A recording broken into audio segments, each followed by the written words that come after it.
მაშალა ჩვენ ახლა ყავს ახალგაზრდა ძმა, რომელმაც ახლა მიიღო ისლამი. გინდა მოხდო ვიდეოში? კი. ეს ძმა არის მაშალა. ამ წამს გახდა მუსლიმანი იცით? ალლაჰმა დალოცოს. წინაზე იყო მუსლიმი, მაგრამ მე არ ვიყავი და ძმამ იბრაჰიმმა ასწავლა მას რაღაცა. ალჰამდულილლა და წეგან იტირა მაშალა. მაშალა ძმა, ჩემი ძმა. ალჰამდულილლა მაშალა. ხმეთმე დაგლოცო ძმა. რას კითხვა მინდა? კი მიდი. ბოლოს შეკითხა სანამ მივიღებ ისლამს. ხო, ბოლოს სანამ დანას ავიღებთ. რატომ გონია რომ ქრისტიანობა არასწორია? კაი შეკითხვა. რა თქვა? რატომ გონია რომ ქრისტიანობა არასწორია? კაი შეკითხვა. როცა ღმერთმა ჩვენ შექმნა და იმასწორე რომ ღმერთმა ჩვენ შექმნა ისეთი გონებით, რომ ჩვენ შეგვიძლია გავიგოთ ვინ არის ნამდვილად ღმერთი. და თუ შენ მეტყვი რომ იესო გახდა ღმერთი და შენ გავს ეგეთი რწმენა, ან ზერა ხალს რომ ღმერთი გახდა ბავშვი, შეკითხვა ღმერთი ხო უნაკლოა ყოველთვის. მაგიტომ როცა ღმერთი გახდა ბავშვი, მაგას არანაირი აზრი არ აქვს, იმიტომ რომ ბავშვი არის შექმნილი. და ღმერთი არაა შექმნილი. ღმერთი აკეთებს ყველაფერს, რაც შეესაბამება მის სიბრძნეს, მაგრამ არის განსხვავება, ვინ არის ღმერთი და რას აკეთებს ღმერთი. ღმერთი რას აკეთებს იმას, რაც შეესაბამება მის სიბრძნეს და რა შეხება ღმერთის ბუნება, მისი ბუნება საერთოდ არ იცვლება. ის არის ყოველთვის უნაკლო. ძველი ხმაში წერია, რომ მე ვარ ღმერთი და არა ადამიანი.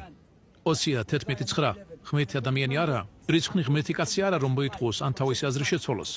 და როცა უყურებ ამ სწავლას, რომ იესო არის ღმერთია, მაგას არანაირი აზრი არ აქვს. რა არის შენი სახელი ძმა? მე თუ წაგიყვან საავადმყოფოში და განახებ ბავშვს, რომელიც ახლა ამ წამს გამოვიდა ქალისგან, მის სიცოცხლის ორგანიზმიდან და სულ სისხლში. და გეტყვი ეს არის შენი ღმერთი. და მეჯერებ? არა. შენ მეტყვი ავად ხო არა ხარ? და ასევე იესოს დროსაც ის იყო შეუძლებელი და თვითონ მარიამი მაგასაც არ ჯეროდა, რომ ბავშვი შეიძლება იყოს ღმერთი. იესოსაც არ ჯეროდა თავის თავზე რომ იყო ღმერთი და ეს ნათლად ჩანს. მან თქვა მე მივდივარ ჩემს ღმერთთან და თქვენს ღმერთთან და ღმერთს არ აყავს ღმერთი. და ასევე ისწავლა რომ ხალხი შეიძლება მოკდეს ჩემი ცოდვებისთვის. ეს საერთოდ არაა ძველი აღთქმის სწავლა. ჯერემია, დანიელი, ისაკი არავის არ ჯეროდა რომ ვიღაცა პიროვნება უნდა შეიძიროს შენი ცოდვებისთვის. კი, მათ აქვთ ისეთი რამ როგორც ცხოველის შეძირვა, მაგრამ არა ისე რომ ცხოველი წაიღებს ყველა შენ ცოდვებს. და ბიბლიაში ნათლად ხედავთ რომ ყველა ადამიანი არის პასუხისმგებელი თავის ცოდვებზე. და ჩვენ ხედავთ რომ ბევრი ეგეთი რამ ქრისტიანობაში რაც ეწინააღმდეგება ჩვენ უნივერსალურ ცოდნას. რასაც ჩვენთვის არანაირი აზრი აქვს. ეს არის თითქოს მე რაღაცას გიხსნე შენ ჩინურად და შენ თუ არ მიყვები ჩემს ინსტრუქციას, მე შენ დაგსჯი. მაგრამ შენ მეტყვი მაინც ძმაუშამსი. მე არ მესმის ჩინური რაზე ლაპარაკობ. მიხვდი ანუ როგორ ჩვენ ღმერთს გვითხართ უნდა დავეჯოთ ყველაზე მნიშვნელოვანი და მაგაში არანაირი აზრი არ აქვს. იესო ღმერთია, მაგრამ ღმერთი შვილია, მაგრამ ის ღმერთი არაა, მაგრამ თავისი შვილია. იესო არის ღმერთი და იცის ყველაფერი, მაგრამ არ იცის ასასრულის დღე. ღმერთია, მაგრამ ორი ბუნებით.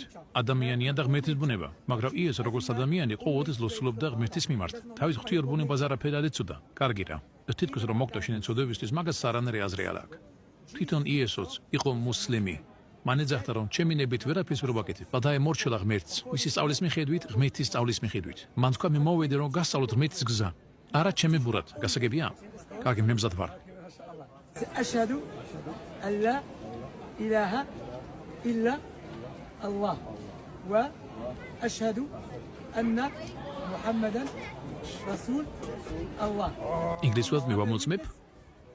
მე ვამოწმებ რომ არავინ არ არის ღირსი თაყვანისცემისთვის ჭეშმარიტებაში გარდა ალლაჰისა.